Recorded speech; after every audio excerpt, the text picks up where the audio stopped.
अशा थोर मातेची पुण्यतिथी आज आपण साजरी करीत आहोत. त्या निमित्तानं जिजाऊ साहेबांच्या प्रतिमेचं पूजन आणि मुख्याध्यापक पर्यवेक्षक आणि आजचे प्रमुख वक्ते Shri A B Patil sir यांनी करावं अशी त्यांना विनंती आहे.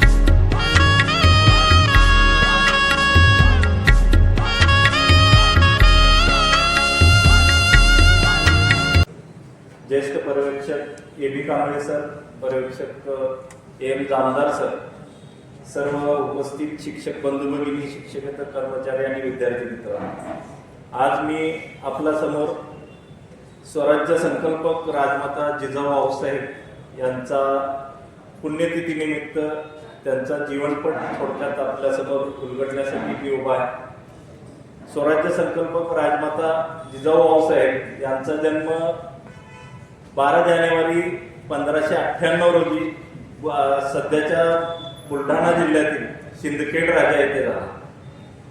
त्या लखुजीराव जाधव या सिंदखेड राजाच्या जागीरदार वतनदार यांच्या लेक होत्या. त्यांचे वडील लखोजीराव हे त्या काळातील 21,000 सैन्याचं सेनापतीपद भूषवणारे एकमेव मराठा सरदार होते. यावरून त्यांच्या पराक्रमाची कल्पना आपल्याला येईल. सिंदखेड राजा हे त्या काळातील 40,000 लोकवस्तीचं गाव होतं. यावरून सिंदखेड राजा ही त्यांची वतनदारी ही केवढी मोठी होती आणि महत्वाची होती याची सुद्धा आपल्याला कल्पना येईल. तत्कालीन राजकीय व्यवस्थेमुळं लखोजीरावांना बऱ्याचदा कधी मोगलांकडं, कधी आदिलशाहकडं, कधी निजामशाहकडं अशी आपली चाकरी बदलावी लागायची. त्या काळातले सरदार, सेनापती हे सर्व या मुस्लिम राजवटींच्याकडे चाकरीला असायचे. ते त्यांच्या झेंड्याखाली आपला पराक्रम करत राहायचे आणि आपल्या लोकांसाठी किंवा त्या शाहीसाठी आपलं रक्त सांडत राहायचे.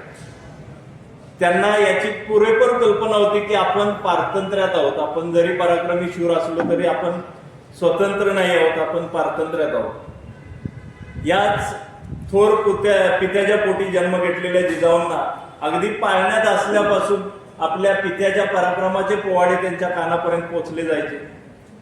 आणि या आपल्या लाडक्या लेकीला ज्या वयात मुली बाहुल्यांचे खेळ खेळण्यात, भातुकलीचे खेळ खेळण्यात दंग असतात, या वयात लखोजीरावांनी जिजाऊंच्या हाती तलवारीची मूठ देऊन त्यांचं मनगट बळकट करण्यात त्यांना दंग केलं. यावरून लखोजीराव आणि त्यांच्या आई माळसाबाई यांचं प्रगत विचारशैली आपल्याला लक्षात येईल आणि हेच संस्कार त्यांनी आपल्या मुलीवर केलेले आपल्याला बघायला मिळेल. वाढत्या वयाबरोबर माळसाबाई आणि लखोजीरावांनी जिजाबाईंना आपल्या पारतंत्र्याची जाणीव करून दिली. जे त्यांच्याही हे लक्षात आणून दिलं की आपण परकीय लोकांच्या आधिपत्याखाली आहोत, आपण स्वतंत्र नाही तर आपण पारतंत्र्यात आहोत. आणि त्याचबरोबर त्या काळात जे फंदफितुरी किंवा जी लाचारी होती तत्कालीन समाजामध्ये, त्याची सुद्धा कुठं ना कुठं जिजाबाईंच्या मनामध्ये निश्चितच एक त्या संदर्भात एक तिरस्कार निर्माण झाला जिजाबाईंच्या मनामध्ये. आणि तेव्हापासूनच त्यांच्या शूर, धाडशी आणि करारी व्यक्तिमत्वाचा जडणघडण होत गेली असं आपण म्हणू शकतो.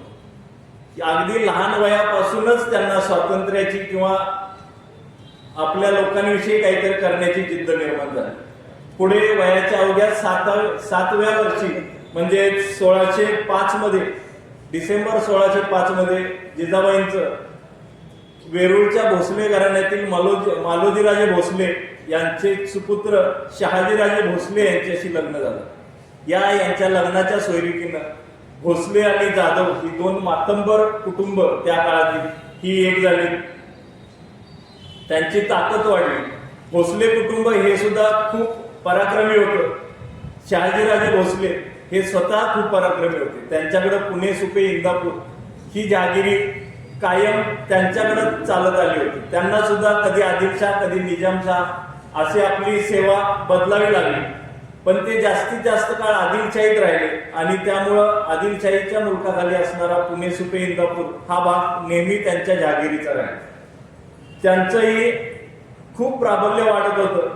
तत्कालीन मराठा सरदारांमध्ये एकमेकावर ईर्ष्या किंवा एकमेकांचा वरचढ ठरण्याच्या या भूमिकेतून या शाहीकडून त्या शाहीकडे जायचं असा नेहमी चालत असायचं. व याच्यामध्येच जाधव व भोसले कुटुंब हे दोन विरुद्ध शाहीमध्ये गेले आणि तिथून या दोन कुटुंबामध्ये वैर निर्माण झाला. त्यावेळी जिजाऊंनी आपला पत्नी धर्म सांभाळताना आपल्या माहेरशी पूर्ण नातं तोडून आपल्या पतीच्या पाठीमागे त्या ठामपणे उभं राहिलेलं आपल्याला दिसून येते.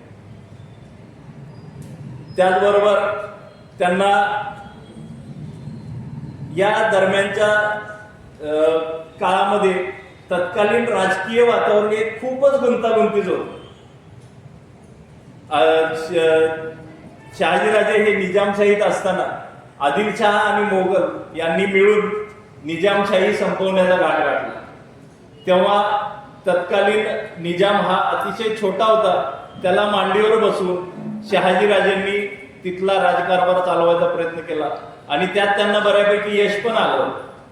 पण दुर्दैवानं काही घटना, राजकीय घडामोडी अशा घडल्या की त्यामध्ये त्यांना माघार घ्यावी लागली.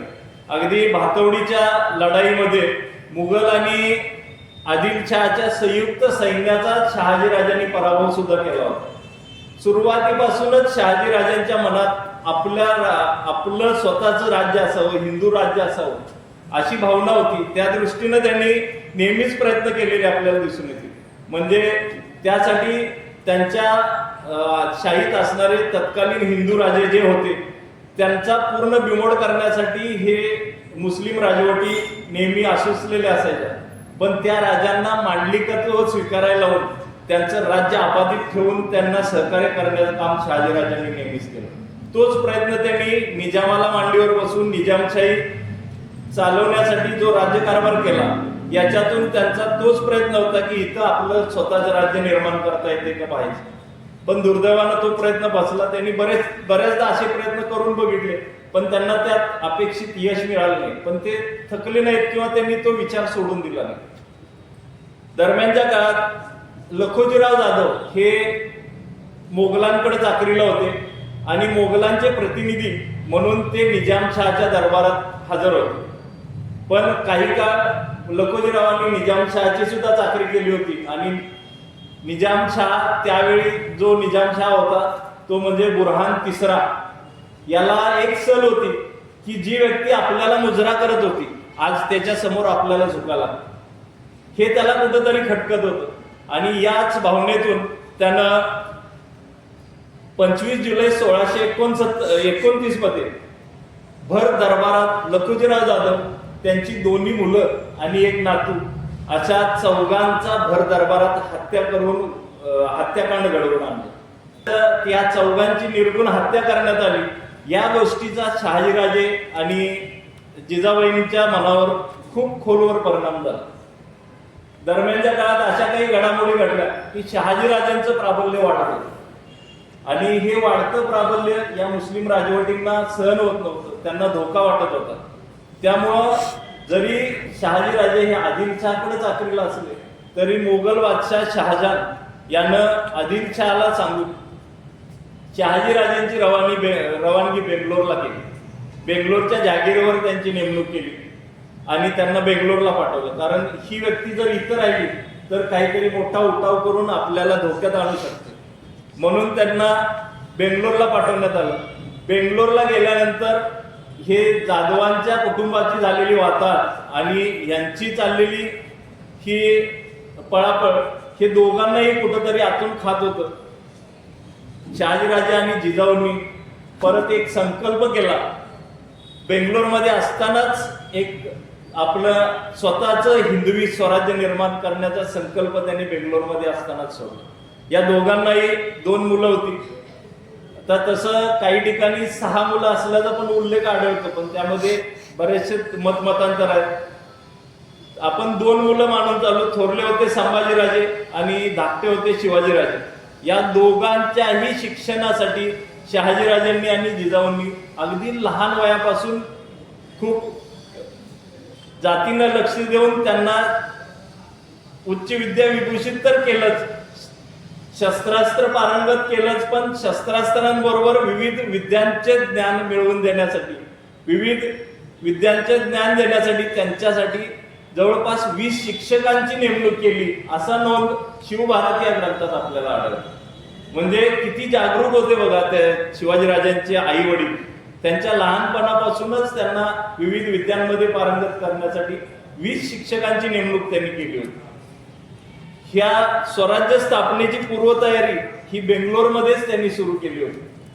आणि बेंगलोरमध्ये जेव्हा त्यांना असं वाटलं की आता ही योग्य वेळ आहे, तेव्हा त्यांनी जिजाऊंना शिवबांसोबत पुण्याच्या जहागिरीवर पाठवलं, की जी जहागिरी शहाजीराजे बेंगलोरला गेल्यानंतर रिकामी झाली होती. तिथं आदिलशहाचा दुसरा एक सरदार मुरार जगदेव यानं त्या जहागिरीमध्ये अक्षरशः लूटपाट करून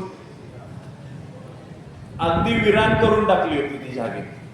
जे जिजाऊ जेव्हा पुण्यात आल्या तेव्हा तिथं काहीही नव्हतं, सगळीकडे जाळपोळ मोडतोड.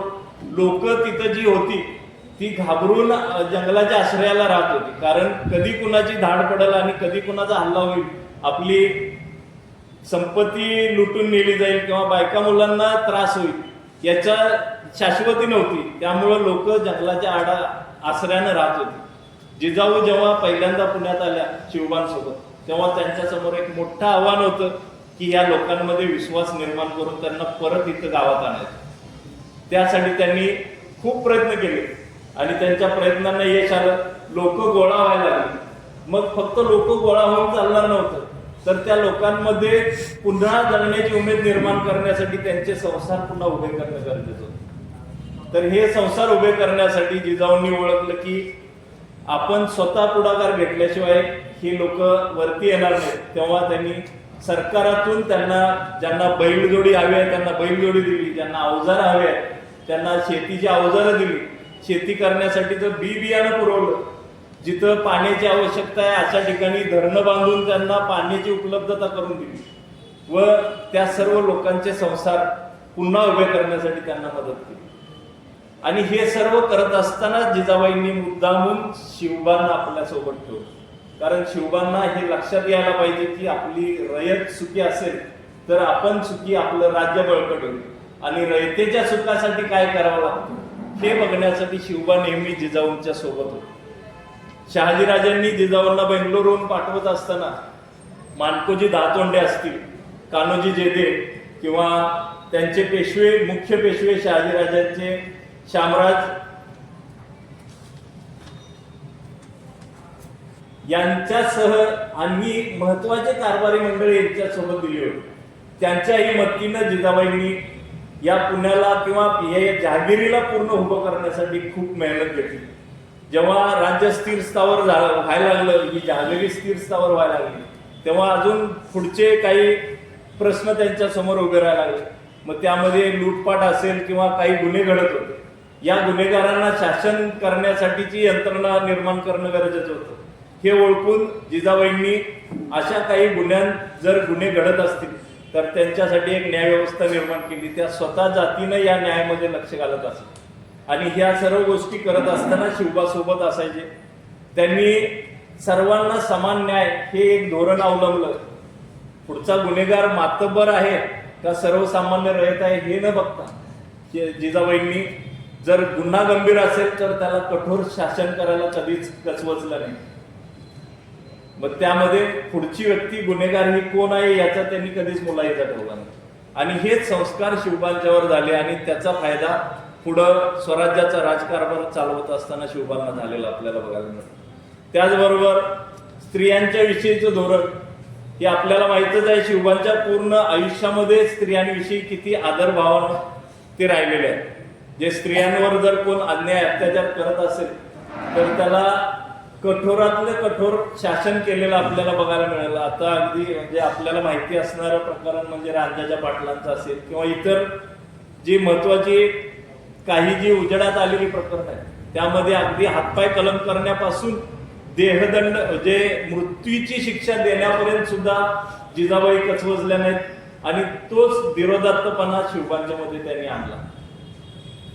त्याचबरोबर राजकारभारामध्ये सुद्धा शिवबांना तयार करण्यासाठी जेव्हा जहागिरीचा राजकारभार जिजाबाई बघत होत्या तेव्हा त्या शिवबांना मुद्दामून आपल्या सोबत ठेवत होत्या आणि त्यांना त्या गोष्टी सर्व समजावून देत होत्या. जमा खर्च असेल किंवा इतर जहागिरीच्या राजकारभाराशी संबंधित सर्व कागदपत्र ही शिवबांना समजावीत म्हणून त्या मुद्दामून स्वतः जातीनं त्यात लक्ष घालून त्याची कल्पना शिवबांना देत होत्या. त्यांच्यासोबत शहाजीराजेंनी पाठवलेली जी मातबर कारभारी मंडळी होती यांचंही मार्गदर्शन शिवबांना लाभतच होतं. व अशा तऱ्हेनं जेव्हा यांना पूर्ण कल्पना आली की आता शिवबा आपण आपले स्वतःचे राज्य निर्माण करू शकतात तेव्हा त्यांनी शिवबांना हळूहळू पाठबळ देऊन मग आपण बघतो की शिवबांनी तोरणा किल्ला घेऊन स्वराज्याचं तोरण बांधलं. त्यानंतर एक एक एक एक करत अनेक किल्ले आपल्या स्वराज्यात जोडले. त्यानंतर यांना कल्पना आली की आता हे राज्य आपलं वाढायला लागलेलं आहे आणि हे राज्य जर स्थिर करायचं असेल तर आपण पुण्यासारख्या सपाट मैदानी प्रदेशात राहणं चुकीचं आहे.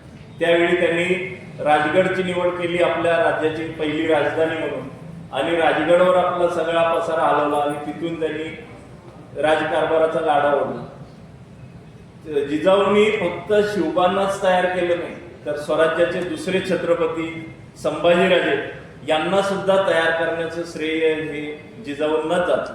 कारण आपल्याला माहिती आहे की संभाजीराजांच्या जन्मानंतर वर्षभराच्या आत सईबाई राणीसाहेबांचं निधन झालं आणि या पोरक्या झालेल्या लहान मुलाची सर्व जबाबदारी ही जिजाबाईंनी आपल्या खांद्यावर घेतली.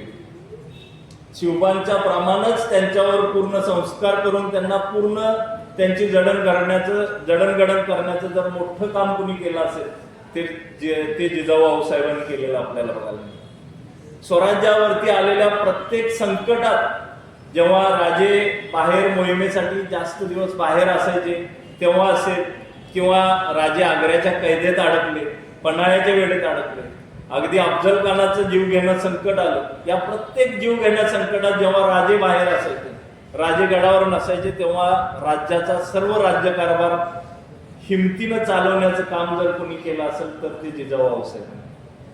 जे अगदी काही ठिकाणी असं म्हणलं गेलं की राजे गडावर नसताना स्वराज्याची 1 इंचही जमीन कुठल्याही परकीय शत्रूला मिळवून दिली नाही, एवढं भक्कम काम जिजाऊंनी केलेलं आपल्याला बघायला मिळतं. अशा या दोन्ही स्वराज्याच्या छत्रपतींना तयार करून आपल्या हिंदवी स्वराज्याचं जे स्वप्न होतं शहाजीराजांचं ते पूर्ण करण्यासाठी जिजाऊंनी शिवरायांना राज्याभिषेक करून घेतला आणि आपल्या पतीच्या मनात जे बहुजन समाजाचं किंवा रयतेचं राज्य निर्माण करण्याचं जे स्वप्न होतं हे स्वप्न जे शिवबांच्या माध्यमातून त्यांनी पूर्ण करून घेतलं. जे स्वप्न या दोघांनी बघितलं होतं ते प्रत्यक्षात उतरलं आणि राज्याभिषेकाच्या नंतर अवघ्या 10 ते 12 दिवसात 17 जून म्हणजे आजच्याच दिवशी 17 जून 1674 मध्ये या माऊलीनं समाधानानं आपलं देह रायगडच्या पायथ्याला असलेल्या पाचाड या गावी ठेवला. यांच्या संबंधात एक लेखक आहेत डॉक्टर बाळकृष्ण यांनी आपल्या शिवभारत या शिवाजी द ग्रेट या ग्रंथात शिवाजी जिजाऊ महासाहेबांची महती सांगणारी एक ओळ मांडलेली आहे, ती आपल्या समोर ठेवतो. One word she had the head of a man over the shoulder of a woman. बघा किती मोठा विचार आहे. ते म्हणतात की जिजाऊ ह्या देहानं जरी स्त्री असल्या तरी त्या मनानं एका पुरुषाप्रमाणे कठोर होत्या आणि त्यांनी त्या ताकदीनं आपलं राज्य चालवलेलं आपल्याला बघायला मिळतं. अशा या थोर मातेला आपल्या स्वराज्य रक्षक स्वराज्य संकल्पक राजमाता जिजाऊ आऊसाहेबांना या त्यांच्या पुण्यतिथी निमित्त मी आपल्या प्रशालेच्या वतीनं मानाचा मुजरा अर्पण करतो. मला या प्रसंगी आपले मत व्यक्त करण्यासाठी संधी दिली त्याबद्दल